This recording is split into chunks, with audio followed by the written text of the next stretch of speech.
Most of the headlines obviously follow public transactions, but there's also been a fair amount of activity in private transactions. And I think it's worthwhile thinking about some of the issues that come up in those transactions.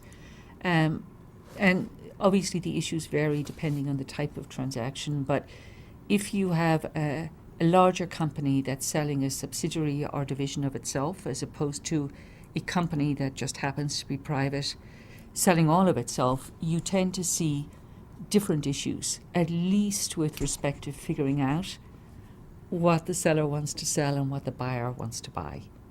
And so therefore you have to, if you're a seller, ask yourself, what do I want to sell? Do I want to sell all the assets that are exclusively related to this business, or do I want to sell the assets primarily related to the business? What liabilities do I want to transfer? I mean, if I'm a seller, I normally want to transfer all the pre-closing liabilities, and if I'm a buyer, I want to take as few of them as possible. The situation is exacerbated if there are issues with respect to separation. Most people who are selling a business tend to think of that business as a separate business, but when they actually come down to thinking of selling it, they come across issues with respect to shared assets, whether they're employees who work in the business being sold and the business being retained, or whether it's intellectual property. And an intellectual property can be particularly tricky because obviously it is generally a very important asset of a business being bought. But if the IP that's used in that business is also critical to the businesses being retained, then people have to figure out a way to share that IP going forward.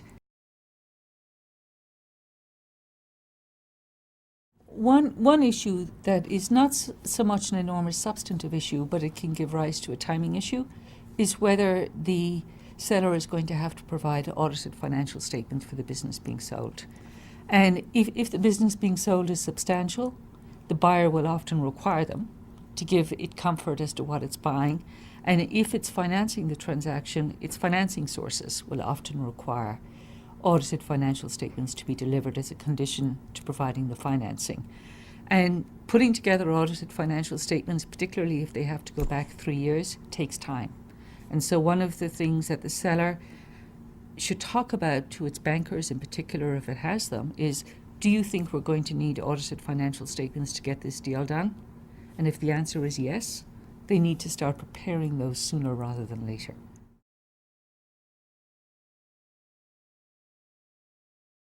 The other thing that people spend a lot of time thinking about in private transactions is post-closing recourse.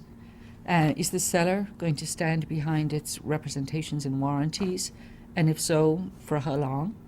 And is its liability going to be capped, either at a specific monetary threshold or by reference to a particular type of liability that it's retaining responsibility for?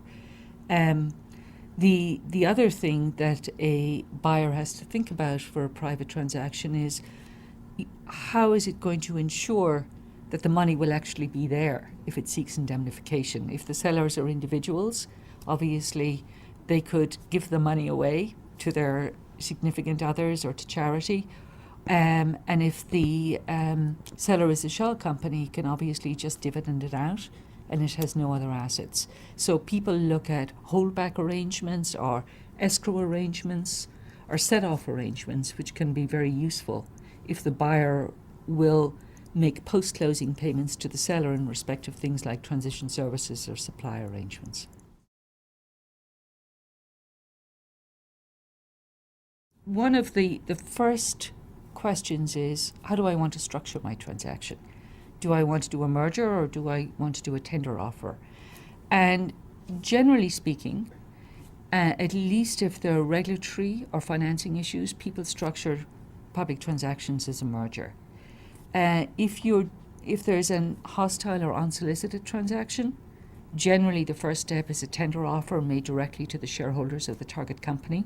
The theory being that the more shares are tendered into the tender offer, the more pressure is put on the board to accept the offer and eventually capitulate, which sometimes works and most often doesn't work, or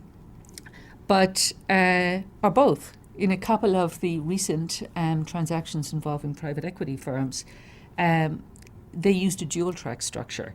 They did a tender offer where the minimum condition was such that you could do a short form back end merger immediately after the closing of the tender offer. And they also went down the road of a merger structure embarking on a proxy process. And whichever got to the finish line first was the structure they would use. People in public deals also tend to be focused on certainty of closing, in addition to value, obviously, but and they can sort of tie in together, because from the buyer's point of view, it will generally want to close the deal it's signed and announced, particularly if it's a strategic buyer. And from the seller's point of view, it will want to close the deal because of the disruption to employees and customers and suppliers. But it will also want the flexibility to accept a better deal if it comes along. So you see sort of a tension that is dealt with in a couple of ways in sort of reconciling these 2 points of view. One is if preserving for the board of the target company the ability to accept a better deal. And the way of doing that tends to differ between strategic deals, i.e. when the buyer is another company, as opposed to when the buyer is a private equity firm. And I think the theory for the additional flexibility for target companies being acquired by private equity firms is that for the private equity firm, the deal is primarily a financial one. And so it can be compensated for its disappointment by the payment of a termination fee. For a strategic buyer, the deal tends to be that, strategic, and therefore it'll be less likely to countenance its deal being shopped or to accept, a termination fee as a disappointment fee. But in all public company transactions, with one exception, which I'll talk about in a second, the board will have the right to change its recommendation of the transaction, and it will have the right to respond to and engage in discussions with respect to a better proposal.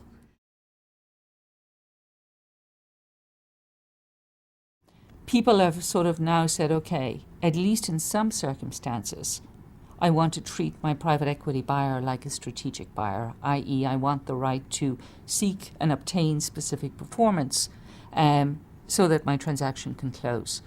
And those tend to be in circumstances where the acquisition financing for the transaction is available. And to take it one step further, in some transactions you'll see that the target company has the right to cause the sponsor to enforce its debt commitment letter or its financing agreements. And so, the trend is towards greater certainty of completion of private equity deals. And if there isn't specific performance available because, for example, the financing isn't available, then there's a tendency towards asymmetrical termination fees, i.e. it's more painful for the private equity firm to walk away because the fee it has to pay to the target company is more than twice the amount of the fee it would receive if the target company terminated.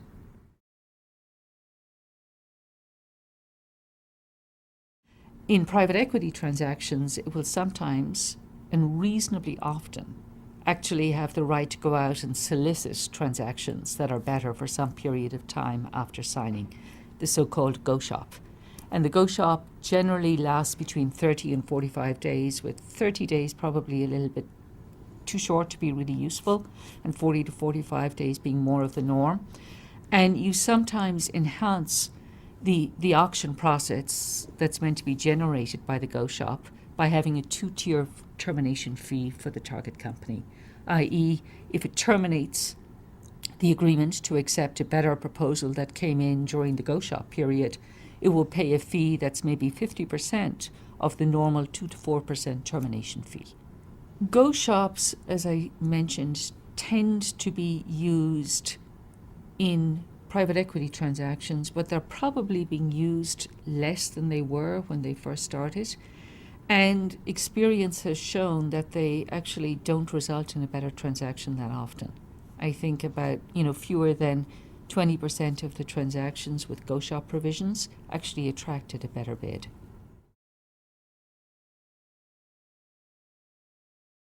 When buyers and sellers are focused on certainty, in addition to sort of, closing conditions with respect to will you get stockholder approval or will you get any third-party consents, the other big one out there tends to be, are there any regulatory issues? Will we obtain the necessary regulatory, and usually it's antitrust, if you're not operating in a specialist industry, clearances. And when people think about those, they look at the level of efforts that the buyer is going to have to use to obtain the regulatory approvals. And those efforts tend to span from commercially reasonable efforts, which is sort of on the low side, to the so-called hell or high water provision, which basically says, I as buyer will do anything it takes, including selling the business I'm buying, to obtain the necessary regulatory approvals.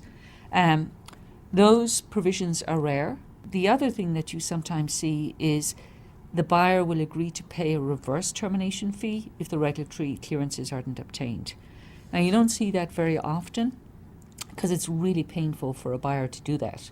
By definition, when it pays the fee, it has nothing to show for it because the transaction won't have closed, which is obviously unlike the more typical termination fee. When the company pays the fee, it's paying it only because it has a better deal out there. In public company transactions where there are significant stockholders and we're representing the buyer will often ask, well, can I get the significant stockholders to agree to vote in favour of the deal upfront or to agree to tender their shares into the tender offer?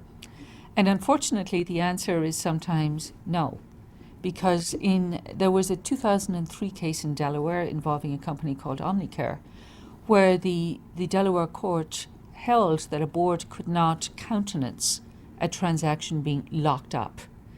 As a result of which, since that case, people have not really locked up transactions. So what you often see if there are significant stockholders who are readily available and are non-institutional is that they will agree to, vote shares in favour of the transaction or tender into a tender offer so long as the shares do not constitute more than 50% of the outstanding shares. You often also see that if there is an intervening event, such as the board changes its recommendation, that the voting agreement or tender agreement will remain in effect, but it will cover fewer shares, on the theory that if there's a sort of a legitimate reason for the board to have changed its mind about the deal, the transaction should be less locked up under those circumstances. The other thing that will happen is if the agreement is terminated with the first buyer, the voting agreement will also terminate. Now, there's one exception to the lockup rule, which you can use if stockholders can act by written consent. Unfortunately, for most U.S. public companies, it's very rare for a company to allow its stockholders to act by written consent and has to be provided for specifically in the certificate of incorporation. But when they can, the Delaware courts have held that it is permissible to get stockholders to deliver written consents immediately after the merger agreement is signed, and therefore you've eliminated any interloper risk.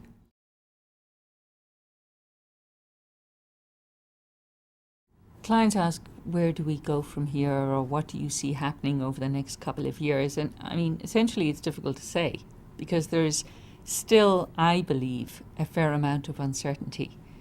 And while M&A activity levels are definitely improving and better than they were, I mean, I believe that there's continuing caution out there and enthusiasm for large or sort of bet the company transactions is somewhat tempered by a fear that the other shoe is going to drop, any moment, whether it's in the form of a sovereign debt crisis or a commercial real estate crisis or, some other crisis. But having said that, large amounts of cash have been accumulating over the last 3 years in the coffers of both strategic companies and private equity firms. And I think those companies are going to come under increasing pressure to deploy that cash productively.